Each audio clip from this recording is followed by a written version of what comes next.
News ಅವರಿಗೆ ಸ್ವಾಗತ. ನಾನು ಲಕ್ಷ್ಮಣ್ ಕೂಗಾರ್. ಕಾಂಗ್ರೆಸ್ ಪಕ್ಷದಲ್ಲಿ ಹೊಡಿತಾ ಇದೆಯಾ ಅನ್ನೋದು ಅಂದ್ರೆ ಮನಸ್ಸುಗಳು ಹೊಡಿತಾ ಇದೆಯಾ, ಪಕ್ಷ ಹೊಡಿತಾ ಇದೆಯಾ? ಲೋಕಸಭಾ ಚುನಾವಣೆ ಹೊಸದಲ್ಲಿ ಕಾಂಗ್ರೆಸ್ ಪಕ್ಷದಲ್ಲಿ ಮನಸ್ಸುಗಳು ಹೊಡಿತಾ ಇದೆ. ಆ ಮೂಲಕ ಲೋಕಸಭಾ ಚುನಾವಣೆಗೆ ಪಕ್ಷ ಒಡೆದ ಮನೆಯಾಗಿ ಆ ಚುನಾವಣೆ ಎದುರಿಸುತ್ತಾ ಅನ್ನುವಂಥದ್ದು. ಯಾಕಂತಂದ್ರೆ ಈಗಾಗಲೇ ಇಬ್ಬರನ್ನ ಸಂಪುಟಕ್ಕೆ ಸೇರಿಸಿಕೊಳ್ಳುವ ಮೂಲಕ ಕಾಂಗ್ರೆಸ್ ಪಕ್ಷದಲ್ಲಿ ಎಲ್ಲವೂ ಸರಿಯಿಲ್ಲ, ಬೂದಿ ಮುಚ್ಚಿದ ಕೆಂಡ, ಭಿನ್ನ ಮತದ ಬೇಗುದಿ ಹೊರಗೆ ಬರ್ತಾ ಇದೆ. ಇವತ್ತು ದಿಗ್ವಿಜಯ್ ಸಿಂಗ್ ಈ ಒಂದು ಸಮಸ್ಯೆಗೆ ಪರಿಹಾರ ಕಂಡುಹಿಡಿಯಲಿಕ್ಕೆ, ಅತೃಪ್ತರ ಮನಸ್ಸಲ್ಲಿ ಏನಿದೆ ಅದನ್ನು ಅಳಿಯಲಿಕ್ಕೆ ಮತ್ತೆ ಮುಂದೆ ಸರಿ ಮಾಡಲಿಕ್ಕೆ ಒಂದು ಸೂತ್ರವನ್ನು ಸಿದ್ಧಪಡಿಸ್ತೀನಿ ಅಂತ ಬಂದಂಥ ದಿಗ್ವಿಜಯ್ ಸಿಂಗ್ ಸರ್ಕಾರದಲ್ಲಿ ಇರ್ತಕ್ಕಂಥ ಸಚಿವರ ಕಾರ್ಯವೈಖರಿನ ಸರಿ ಇಲ್ಲ ಅಂತ ಹೇಳ್ಬಿಟ್ಟು ಒಂದು ಚಾಟಿ ಏಟನ್ನು ಬೀಸಿ ದೆಹಲಿಗೆ ತೆರಳಿದ್ದಾರೆ. ಸೊ ಬಹುತೇಕ ಕಾಂಗ್ರೆಸ್ ಪಕ್ಷ, ಕಾಂಗ್ರೆಸ್ ಪಾಳೆಯದಲ್ಲಿ ಎಲ್ಲವೂ ಸರಿ ಇಲ್ಲ ಅನ್ನುವಂಥದ್ದು. ಅದೊಂದು ರೀತಿ ಭಿನ್ನಮತ ಯಾವಾಗಲೂ ಕೂಡ ಕಾಂಗ್ರೆಸ್ನಲ್ಲಿ ಅದು ಬೂದಿ ಮುಚ್ಚಿದ ಕೆಂಡದ ಥರ ಇರುತ್ತೆ, ಬಿಜೆಪಿ JDS ಥರ ಇರೋದಿಲ್ಲ. ಹಾಗಾಗಿ ಈ ವಿಷಯದ ಬಗ್ಗೆ ಇವತ್ತು ಚರ್ಚೆಯನ್ನು ಮಾಡ್ತೇನೆ. ಮೊದಲಿಗೆ ಕೆಲವು ಪಾಯಿಂಟ್ಗಳು ಮಾಡ್ಕೊಂಡಿದ್ದಾರೆ, ಆ ಪಾಯಿಂಟ್ಗಳನ್ನು ನೋಡ್ತೀನಿ. ನನ್ನ ಪ್ರತಿನಿಧಿ ಶಂಕರ್ ಪಾಗೋಜ್ ಕೂಡ ಹೆಚ್ಚಿನ ಮಾಹಿತಿ ಕೊಡ್ತಾರೆ. ಮೊದಲಿಗೆ ಕೈಪಾಳ್ಯದಲ್ಲಿ ಯಾವ ರೀತಿಯ ಕಲಹ ಶುರುವಾಯಿತು ಕಳೆದ 4-5 ದಿನಗಳಿಂದ, ಆ ಅಂಶಗಳನ್ನು ನೋಡ್ಕೊಂಡು ನಾನು ಚರ್ಚೆ ಶುರು ಮಾಡ್ತೀನಿ. ಅಧಿಕಾರಕ್ಕೆ ಬಂದ 8 ತಿಂಗಳಲ್ಲೇ ಸಿದ್ದರಾಮಯ್ಯ ನೇತೃತ್ವದ ಕಾಂಗ್ರೆಸ್ ಸರ್ಕಾರದಿಂದ ಭ್ರಮನಿರಸನ ಆಗಿದೆ. ಯಾವ ರೀತಿ ಯಡಿಯೂರಪ್ಪ ಕೂಡ ಹಿಂದೆ ಆಡಳಿತಕ್ಕೆ ಬಂದರು, ನಾವೆಲ್ಲ ಬೇರೆ ರೀತಿಯ ಸರ್ಕಾರ ಕೊಡ್ತೇವೆ ಅಂತ ಹೇಳಿದ್ರು, ಯಾವ ಭ್ರಮನಿರಸನ ಆಗಿತ್ತು ಅದೇ ರೀತಿ ಸಿದ್ದರಾಮಯ್ಯ ಸರ್ಕಾರದಿಂದಲೂ ಕೂಡ ಆಗ್ತಾ ಇದೆ. ಸರ್ಕಾರ ಮತ್ತು ಪಕ್ಷದ ಮಧ್ಯೆ ಆರಂಭದಿಂದಲೂ ಸರಿಯಾಗದ ತಾಳಮೇಳ. ಯಾಕಂತಂದ್ರೆ ಆರಂಭದಲ್ಲೇ ಸಿದ್ದರಾಮಯ್ಯ ಏಕಪಕ್ಷೀಯವಾಗಿ ಹೋಗ್ತಾ ಇದ್ದಾರೆ. ಕಾಂಗ್ರೆಸ್ ಅಲ್ಲ, ಅವರು ಕಾಂಗ್ರೆಸ್ ಅನ್ನ ಅವರು ಹಿಂದೆ ತಗೊಂಡು ಹೋಗ್ತಾ ಇದ್ದಾರೆ. ಆದರೆ ಆರಂಭದಲ್ಲಿ ಒಬ್ಬ ಹಿರಿಯ ನಾಯಕ ಎಂ ರಾಜಶೇಖರನ್ ಸಮನ್ವಯ ಸಮಿತಿ ಮಾಡಿ ಅವರಿಗೆ ಮೂಗುದರ ಹಾಕಿ ಅನ್ನೋ ಸಲಹೆ ಕೊಟ್ಟಿದ್ರು. ಆದರೆ ಆ ಸಮನ್ವಯ ಸಮಿತಿ ಆಗಬೇಕಾದ್ರೆ 5 ತಿಂಗಳಾಯಿತು. ಇತ್ತೀಚೆಗೆ ಅವರು ಸಭೆಗಳನ್ನು ಸೇರಲಿಕ್ಕೆ ಶುರು ಮಾಡಿದ್ದಾರೆ. ಬಹುತೇಕ ಆರಂಭದಿಂದಲೂ ಸರ್ಕಾರ ಮತ್ತು ಪಕ್ಷದ ಮಧ್ಯೆ ಯಾವುದೇ ರೀತಿಯ ಸಮನ್ವಯ ಇರಲಿಲ್ಲ.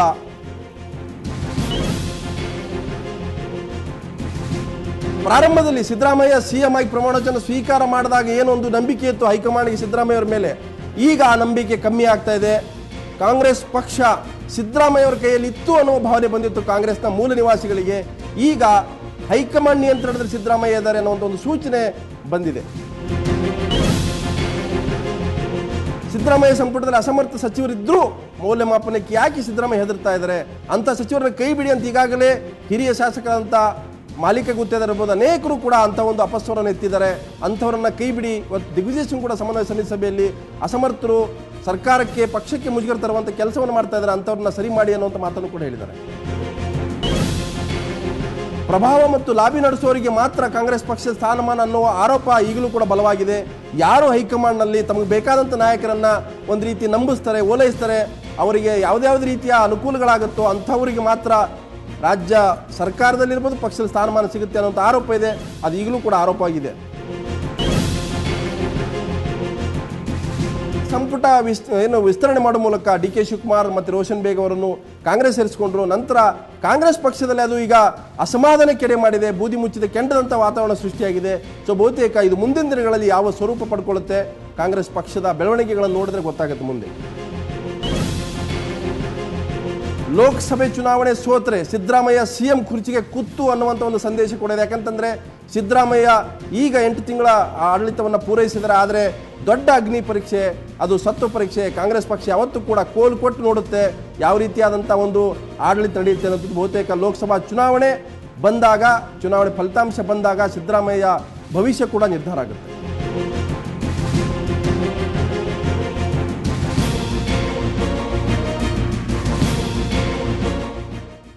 ಇಷ್ಟೆಲ್ಲ ವಿದ್ಯಮಾನಗಳಾಗಿದ್ದಾವೆ ಕಳೆದ 3-4 ದಿನಗಳಿಂದ.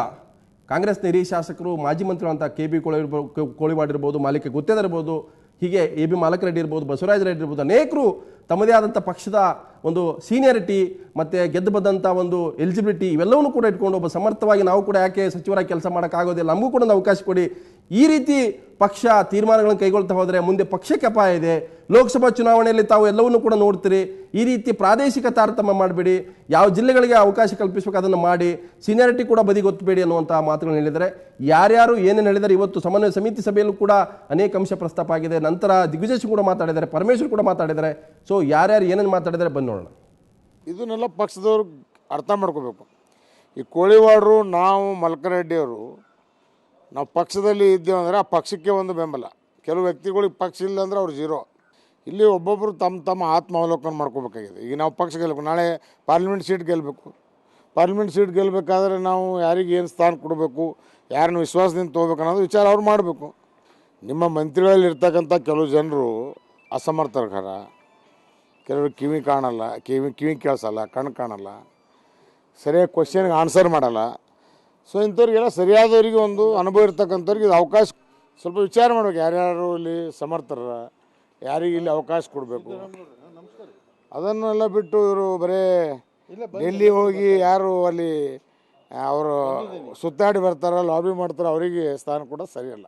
ಇಬ್ಬರಿಗೆ ನಾಳೆ ಪ್ರಮಾಣ ವಚನ ಇದೆ ಅಂತಕ್ಕಂಥದ್ದು. ಮತ್ತೇನು ಸ್ವಾಮಿ ನಮ್ಮದು ಅಂತ ಕೇಳಿದೆ ನಾನು. ಇಲ್ಲ ಏನು ಮಾಡೋದು, ಹೈಕಮಾಂಡಿಂದ ಎರಡೇ ಹೆಸರು ಹೇಳಿದ್ದಾರೆ, ಮತ್ತು ಅನಿವಾರ್ಯವಾಗಿದೆ. ನಾನು 5 ಮಾಡಬೇಕು ಅಂತ ಮಾಡಿದ್ದೆ ನನ್ನ ಮನಸ್ಸಿನೊಳಗೆ. ಎಲ್ಲ ಫುಲ್ ಫ್ಲೆಜ್ಡ್ ಎಕ್ಸ್ಪಾನ್ಷನ್ ಮಾಡಬೇಕು ಅಂತ ನನ್ನ ಮನಸ್ಸಿನಾಗಿತ್ತು. ಆದರೆ ಹೈಕಮಾಂಡ್ನವ್ರು ಎರಡೇ ಹೇಳಿದ್ದಾರೆ, ಅನಿವಾರ್ಯ, ನಾನೇನು ಮಾಡಲಿ ಅಂತಂದು. ಆವಾಗ ಹೇಳಿದೆ ನಾನು, ಆಯಿತು 2 ಮಾಡಿರಿ, ಮುಂದೆ ಅನುಭವಿಸ್ತೀರಲ್ಲ ನೀವು, ಪಾರ್ಲಿಮೆಂಟ್ ಎಲೆಕ್ಷನ್ ಸಮೀಪ ಇದೆ, ಆವಾಗ ಜನ ನಿಮಗೆ ನಿರ್ಣಯ ಕೊಡ್ತಾರೆ. ಪ್ರದೇಶ ಕಾಂಗ್ರೆಸ್ ಸಮಿತಿಯನ್ನು ಅಂದರೆ ಪದಾಧಿಕಾರಿಗಳನ್ನು ಏನು ರಾಹುಲ್ ಗಾಂಧೀಜಿ ಅವರು 1 ಮ್ಯಾನ್ 1 ಪೋಸ್ಟ್ ಅಂತಕ್ಕಂಥ ಇಲ್ಲ, ಅದೇನು ಚರ್ಚೆ ಆಗಲಿಲ್ಲ. ಸಂಪುಟ ಪುನರ್ರಚನೆಯ ವಿಷಯ ಯಾವುದೂ ಕೂಡ ಪ್ರಸ್ತಾಪ ಆಗಲಿಲ್ಲ, ಚರ್ಚೆ ಮಾಡಿಲ್ಲ. ಅದನ್ನು ಕೂಡ ನಾವು ಚರ್ಚೆ ಮಾಡಿಲ್ಲ. The Congress party had examined all these cases. None of the 2 have been charge sheeted, and there is no charge sheeted case pending against them. We have number of names of the BJP ministers in different states who have been charge sheeted and yet continue to be in the minister cabinet. And Babu Bhai, Gujarat minister, has been convicted and still continues in the cabinet. So ಇವತ್ತು ರಾಜ್ಯ ಕಾಂಗ್ರೆಸ್ನಲ್ಲಿ ಏನೆಲ್ಲ ಬೆಳವಣಿಗೆಗಳದು ಬಹಳ ಪ್ರಮುಖವಾದಂಥ ವಿದ್ಯಮಾನ ಏನಂತಂದರೆ ಸಮನ್ವಯ ಸಮಿತಿ ಸಭೆ. ಸೊ ಅದರಲ್ಲಿ ಸಚಿವರಾಗಿ ಪ್ರಮಾಣವಚನ ಸ್ವೀಕರಿಸಿ ಸಂಪುಟಕ್ಕೆ ಸೇರಿದಂಥ ಡಿ ಕೆ ಶಿವಕುಮಾರ್ ಕೂಡ ಸಮನ್ವಯ ಸಮಿತಿ ಸದಸ್ಯರೇ. ಯಾಕಂತಂದರೆ ಹಿಂದೆ ಅವರು ಪಕ್ಷದಿಂದ ಸದಸ್ಯರಾಗಿದ್ದರು, ಈಗ ಸಚಿವರು ಕೂಡ ಆಗಿದ್ದಾರೆ. ಇವತ್ತು ಸಭೆಯಲ್ಲಿ ಅನೇಕ ವಿಷಯಗಳು ಚರ್ಚೆ ಆಗಿದೆ. ಆದರೆ ಪದೇ ಪದೇ ಇವತ್ತು ಕೆಲವು ನಾಯಕರು, ಶಾಸಕರು ಹೇಳಿದರು, ನಮ್ಮ ಮಾತುಗಳನ್ನು ಕೇಳಿದರೆ ನಮಗೆ ಭರವಸೆ ಇದೆ ಸಂಪುಟ ವಿಸ್ತರಣೆ ಆಗುತ್ತೆ ಅನ್ನೋಂಥದ್ದು. ಆದರೆ ಸಭೆ ಆದಮೇಲೆ ಹೇಳ್ತಾ ಇದ್ದಾರೆ ಯಾವುದೇ ಚರ್ಚೆಗೆ ಬಂದಿಲ್ಲ ಅನ್ನೋದು. ನಮ್ಮ ಪ್ರತಿನಿಧಿ ಶಂಕರ್ ಪಾಗೋಜಿ ನ್ಯೂಸ್ ಡೆಸ್ಕ್ಗಿಂತ ನೇರ ಪ್ರಸಾರ. ಶಂಕರ್, ಇವತ್ತು ಸಂಕ್ಷಿಪ್ತ ಹೇಳಿ, ಬೆಳಿಗ್ಗೆ ಅವರನ್ನು ಭೇಟಿ ಮಾಡಿದಂಥ ಕೆಲವು ನಾಯಕರು, MLCಗಳು, ಶಾಸಕರು ಹೇಳ್ತಾ ಇದ್ದಾರೆ ನಮ್ಮ ಬೇಡಿಕೆಯನ್ನು ಒಪ್ಪಿದ್ದಾರೆ, ಆದಷ್ಟು ಬೇಗ ವಿಸ್ತರಣೆ ಆಗುತ್ತೆ ಅನ್ನೋಂಥದ್ದು. ಆದರೆ ದಿಗ್ವಿಜಯ್ ಸಿಂಗ್ ಮತ್ತು ಪರಮೇಶ್ವರ್ ಹೇಳ್ತಾ ಇದ್ದಾರೆ ಅಂಥದ್ದು ಯಾವುದೇ ಚರ್ಚೆ ಆಗಿಲ್ಲ ಅನ್ನೋದು. ಹಾಗಾದರೆ ಇವತ್ತು ಸಮನ್ವಯ ಸಮಿತಿ ಸಭೆ ಮಾಡಿದ್ದಾದ್ರ ಉದ್ದೇಶ ಏನು, ಅದರ ಔಟ್ಪುಟ್ ಏನು? ಲಕ್ಷ್ಮಣ್, ಇವತ್ತು ಕಾಂಗ್ರೆಸ್ನ ಸಮನ್ವಯ ಸಮಿತಿ ಸಭೆಯಲ್ಲಿ ಅನೇಕ ಪ್ರಮುಖ ವಿಷಯಗಳು ಚರ್ಚೆಗೆ ಬಂದಿದ್ದಾವೆ. ಪ್ರಮುಖವಾಗಿ ಈ ಸಂಪುಟ ವಿಸ್ತರಣೆಯ ಗೊಂದಲ ಇರಬಹುದು, ಮತ್ತೆ ಸಂಪುಟದಲ್ಲಿರುವಂತಹ ಅನೇಕ ಸಚಿವರ ಕಾರ್ಯವೈಖರಿಗಳ ಬಗ್ಗೆ ಕೂಡ ಇವತ್ತಿನ ಸಮನ್ವಯ ಸಮಿತಿಯಲ್ಲಿ ಪ್ರಮುಖವಾಗಿ ಚರ್ಚೆಯಾಗಿದೆ. ವಿಶೇಷವಾಗಿ ರಾಜ್ಯ ಸರ್ಕಾರ ಏನು ಮೂಢನಂಬಿಕೆಗಳ ವಿರುದ್ಧ ಏನು ಕಾನೂನು ಜಾರಿಗೆ ತರೋಕೆ ಹೊರಟಿತ್ತು, ಆ ಕಾನೂನಿನ ಬಗ್ಗೆ ಸಾಕಷ್ಟು ಆಕ್ರೋಶ ವ್ಯಕ್ತವಾಯಿತು, ಸಾರ್ವಜನಿಕರಿಂದ ವಿರೋಧ ವ್ಯಕ್ತವಾಯಿತು, ಮತ್ತು ಇದು ಪ್ರತಿಪಕ್ಷಗಳಿಗೆ ಆಹಾರ ಕೂಡ ಆಯಿತು ಅನ್ನುವಂಥದ್ದು. ಅದನ್ನೇ ರಾಜ್ಯ ಕಾಂಗ್ರೆಸ್ ಉಸ್ತುವಾರಿ ವಹಿಸಿರುವಂತಹ ದಿಗ್ವಿಜಯ್ ಸಿಂಗು ಮುಖ್ಯಮಂತ್ರಿಗಳಿಗೆ ನೇರವಾಗಿ ಪ್ರಶ್ನೆ ಮಾಡಿದ್ದಾರೆ. ಇದರಿಂದ ಪಕ್ಷಕ್ಕೆ ಸಾಕಷ್ಟು ಹಾನಿಯಾಗಿರುವಂತಹದ್ದನ್ನ ಅವರು ಮುಖ್ಯಮಂತ್ರಿಗೆ ತರಾಟೆಗೆ ತೆಗೆದುಕೊಂಡಿದ್ದಾರೆ. ಇದರ ಜೊತೆಗೇನೆ 2006ರ ಏನು CET ಕಾಯ್ದೆ ಇತ್ತು, ಅದನ್ನ ಜಾರಿಗೆ ಪ್ರಶ್ನೆ ಈಗ ಆಲ್ರೆಡಿ ಅದ್ರ ಚರ್ಚೆ ಆಗಿದೆ. ಸಚಿವ ಸಂಪುಟ ವಿಸ್ತರಣೆ ಬಗ್ಗೆ ಬಹಳಷ್ಟು ಶಾಸಕರು ತಮ್ಮ ಅತೃಪ್ತಿಯನ್ನು ಅಸಮಾಧಾನ ವ್ಯಕ್ತಪಡಿಸಿದ್ರು. ದಿಗ್ವಿಜಯ್ ಸಿಂಗ್ ಬರಲಿ, ಅವರ ಹತ್ರ ನಾವು ನೇರವಾಗಿ ಮಾತಾಡ್ತೀವಿ, ಯಾವ ಹೈಕಮಾಂಡ್ ಇದೆ ಹೈಕಮಾಂಡ್ ಹತ್ರ ನಮ್ಮ ನೋವನ್ನು ಹೇಳ್ಕೊಳ್ತೀವಿ, ನಮಗೆ ಆದಂಥ ಅನ್ಯಾಯದ ಬಗ್ಗೆ ಅವ್ರಿಗೆ ಬೇಡಿಕೆ ಇರ್ತೀವಿ ಅಂತ. ಈ ವಿಷಯ ಪ್ರಸ್ತಾಪ ಆಯ್ತಾ, ಆಗಿಲ್ವಾ? ಹೂಗಾರ್, ಇವತ್ತು ಆ ವಿಷಯ ಕೂಡ ಪ್ರಮುಖವಾಗಿ ಚರ್ಚೆ ಆಗಿದೆ. ಯಾಕಂದ್ರೆ DK ಶಿವಕುಮಾರ್ ಮತ್ತು ರೋಷನ್ ಬೇಗ್ ಅವರನ್ನ ಸಚಿವ ಸಂಪುಟಕ್ಕೆ ಸೇರಿಸಿಕೊಂಡ ನಂತರ ಅನೇಕ ಹಿರಿಯ ಶಾಸಕರು ನಮ್ಮನ್ನು ಮಂತ್ರಿ ಮಾಡಿ ಅನ್ನುವಂತ ಒಂದು ಬೇಡಿಕೆಯನ್ನ ಇಟ್ಟಿದ್ರು. ನಿನ್ನೆ ದಿಗ್ವಿಜಯ್ ಸಿಂಗ್ ಅವರನ್ನು ಭೇಟಿ ಮಾಡಿ ಕೋಳಿವಾಡ್ ಇರ್ಬೋದು, ಮಾಲಿಕಯ್ಯ ಗುತ್ತೇದಾರ್ ಇರ್ಬೋದು, ಮಾಲಕ್ ರೆಡ್ಡಿ ಇರ್ಬೋದು, ಇವರೆಲ್ಲ ಕೂಡ ನೇರವಾಗಿ ಭೇಟಿ ಮಾಡಿ ನಮ್ಮನ್ನ ಲೋಕಸಭಾ ಚುನಾವಣೆಗೂ ಮುಂಚೆಯೇ ಸೇರಿಸಿಕೊಳ್ಳಬೇಕು ಅನ್ನುವಂತ ಒಂದು ಒತ್ತಡವನ್ನ ಹೇರಿದ್ರು. ಅದರ ಜೊತೆಗೇನೆ ಉತ್ತರ ಕರ್ನಾಟಕ ಭಾಗಕ್ಕೆ ನೀವು ಪ್ರಾತಿನಿಧ್ಯವನ್ನ ಕೊಡ್ತಾ ಇಲ್ಲ, ಆ ಭಾಗದಲ್ಲಿ ನೀವು ಈಗ ಪ್ರಾತಿನಿಧ್ಯ ಕೊಡದೆ ಹೋದರೆ ಚುನಾವಣೆಗೆ ಇದು ಏಟಾಗತ್ತೆ ಅನ್ನುವಂತ ಒಂದು ಎಚ್ಚರಿಕೆಯನ್ನು ಕೂಡ ಕೊಟ್ಟಿದ್ರು. ಆ ಹಿನ್ನೆಲೆಯಲ್ಲಿ ಪ್ರಮುಖವಾಗಿ ಇವತ್ತಿನ ಒಂದು ಸಮನ್ವಯ ಸಮಿತಿಯಲ್ಲಿ ಚರ್ಚೆ ಆಗಿದೆ. ಆದ್ರೆ ಯಾವ ನಾಯಕರು ಕೂಡ ಅದನ್ನ ಒಪ್ಕೊಳ್ಳುವಂತ ಒಂದು ಸಿದ್ಧತೆಯಲ್ಲಿಲ್ಲ. ಶಂಕರ್, ತಮ್ಮ ಮಾತಿನ ಒಂದು ಅರ್ಥ ಗೊತ್ತಾಯ್ತು. ನನ್ನ ಜೊತೆಗೆ ಸ್ವತಃ ಏನು ಮಾಜಿ ಮಂತ್ರಿಗಳು ಹಿರಿಯ ಕಾಂಗ್ರೆಸ್ ಶಾಸಕರಂತ ಕೋಳಿವಾಡ್ ಕೂಡ ಇದ್ದಾರೆ. ಕೋಳಿವಾಡ್ರೆ ಕಾರ್ಯಕ್ರಮ ಸ್ವಾಗತ. ಹಾಗೆ ಹಿರಿಯ ಪತ್ರಕರ್ತರು ವಿಶ್ಲೇಷಕರಂತ ಶಶಿಧರ ಭಟ್ರು ಇದ್ದಾರೆ. ಶಶಿಧರ ಭಟ್ರು ನಿಮ್ಗೆ ಕೂಡ ಸ್ವಾಗತ. ಹಾಗೆ ಇನ್ನೊಬ್ಬರು ಅಫ್ಜಲ್ಪುರದ ಕಾಂಗ್ರೆಸ್ ಶಾಸಕ ಹಿರಿಯ ನಾಯಕರಂತ ಮಾಲಿಕೆ ಗುತ್ತೇದಾರ್ ಕೂಡ ನಮ್ಮ ಜೊತೆಗಿದ್ದಾರೆ. ಮಾಲಿಕೆ ಗುತ್ತೇದಾರ್ ಕಾರ್ಯಕ್ರಮ ಸ್ವಾಗತ.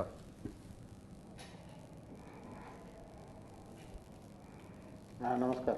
ಎಸ್ ಕೋಳಿವಾಡ್ರೆ, ನೀವು ಧಮಕಿ ಆಗ್ತಾ ಇದ್ರಿ ಕಾಂಗ್ರೆಸ್ ಪಕ್ಷಕ್ಕೆ. ತಾವು ಭಾಳ ಸೀನಿಯರ್ ಲೀಡ್ರು.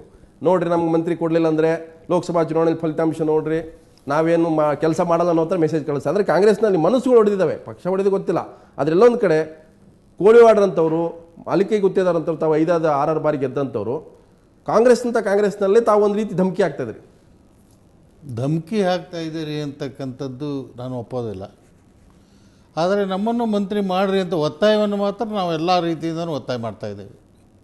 ಹೈಕಮಾಂಡಿನ ಮೇಲೇನೂ ಒತ್ತಾಯ ತರ್ತಾ ಇದ್ದೇವೆ, ಮುಖ್ಯಮಂತ್ರಿಗಳ ಮೇಲೆ ಒತ್ತಾಯ ತರ್ತಾ ಇದ್ದೇವೆ. ನಮ್ಮ ಮಾತಿಗೆ ಭಾಳ ಬೆಲೆ ಕೊಟ್ಟಿದ್ದಾರೆ ಅಂತಕ್ಕಂಥ ವಿಶ್ವಾಸವೂ ನನಗಿದೆ. ದಿಗ್ವಿಜಯ್ ಸಿಂಗ್ ಅವರು ನಿನ್ನೆ ನಾನು ಮಾತಾಡಿ ಇಡೀ ನನ್ನ ಮನಸ್ಸಿನಲ್ಲಿರ್ತಕ್ಕಂಥ ಎಲ್ಲ ವಿಷಯ ಬರೀ ಮಂತ್ರಿಮಂಡಲದ ಬಗ್ಗೆ ಅಷ್ಟೇ ಅಲ್ಲ, ರಾಜ್ಯದಲ್ಲಿ ಕಾಂಗ್ರೆಸ್ ಪಕ್ಷದ ವ್ಯವಸ್ಥೆಯ ಬಗ್ಗೆ, ಮಂತ್ರಿಮಂಡಲದ ಬಗ್ಗೆ ಎಲ್ಲವನ್ನೂ ನಾನು ಚರ್ಚೆ ಮಾಡಿದ್ದೇನೆ. ಮುಂಬರ್ತಕ್ಕಂಥ ಲೋಕಸಭಾ ಚುನಾವಣೆಯ 28 ಅಭ್ಯರ್ಥಿಗಳ ಬಗ್ಗೆಯೂ ಸಹಿತ ನಾನು ಚರ್ಚೆ ಮಾಡಿದ್ದೇನೆ. ನನ್ನ ಚರ್ಚೆಯಲ್ಲಿ ಬಹಳ ಸಂತೋಷಪಟ್ಟಿದ್ದಾರೆ, ಸಮಾಧಾನ ಆಗಿದ್ದಾರೆ.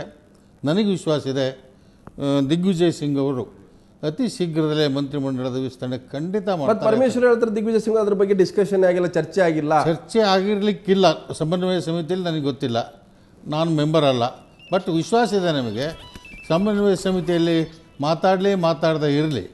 ಆದರೆ ನಮ್ಮ ಕೂಡ ಚರ್ಚೆ ಮಾಡಿದ್ರೊಳಗೆ ಖಂಡಿತ ನನಗೆ ವಿಶ್ವಾಸ ಇದೆ ಅತಿ ಶೀಘ್ರದಲ್ಲಿಯೇ ಮಂತ್ರಿಮಂಡಲ ವಿಸ್ತರಣೆ ಮತ್ತು ಉಳಿದಂಥ ಈ ಲೋಕಸಭಾ ಚುನಾವಣೆಗೆ ಮುನ್ನ ಆಗುತ್ತಾ ವಿಸ್ತರಣೆ, ನಂತರ ಲೋಕಸಭಾ ಚುನಾವಣೆ ಅತಿ ಪೂರ್ವದಲ್ಲೇ ಬಹುತೇಕ ನನ್ನ ಒಂದು ಅನಿಸಿಕೆ ಪ್ರಕಾರ ಜನವರಿ ಕೊನೆಯ ಒಳಗಾಗಿನೇ ನನ್ನ ಅಭಿಪ್ರಾಯದ ಪ್ರಕಾರ ಮಂತ್ರಿಮಂಡಲ ವಿಸ್ತರಣೆ ಜೊತೆಗೆ ಪ್ಲ್ಯಾನಿಂಗ್ ಕಮಿಷನ್ ವೈಸ್ ಚೇರ್ಮನ್ನು ಮತ್ತು ಕೇಂದ್ರದ ಪ್ರತಿನಿಧಿ, ರಾಜ್ಯದಿಂದ ಪ್ರತಿನಿಧಿ, ಆಮೇಲೆ ಪೊಲಿಟಿಕಲ್ ಸೆಕ್ರೆಟರಿ, ಪಾರ್ಲಿಮೆಂಟರಿ ಸೆಕ್ರೆಟರಿ 7-8 ಪೋಸ್ಟುಗಳನ್ನು ಹಿರಿಯ ಶಾಸಕರಿಗೆ ಕೊಟ್ಟು ಸಮಾಧಾನವನ್ನು ಪಡಿಸಿ ಪಾರ್ಲಿಮೆಂಟ್ ಚುನಾವಣೆಯಲ್ಲಿ ಎಲ್ಲರೂ ಒಕ್ಕಟ್ಟಿನಿಂದ, ಹುಮ್ಮಸ್ಸಿನಿಂದ ನಾವು ಚುನಾವಣೆಗೆ ಹೋಗ್ತೇವೆ ಅಂತಕ್ಕಂಥ ಆತ್ಮವಿಶ್ವಾಸ. ಮಂತ್ರಿ ಸ್ಥಾನ ಕೊಟ್ಟರೆ ಮಾತ್ರ ಹುಮ್ಮಸ್ಸಿನಿಂದ ಎಲೆಕ್ಷನ್ಗೆ ಹೋಗ್ತೀರಿ.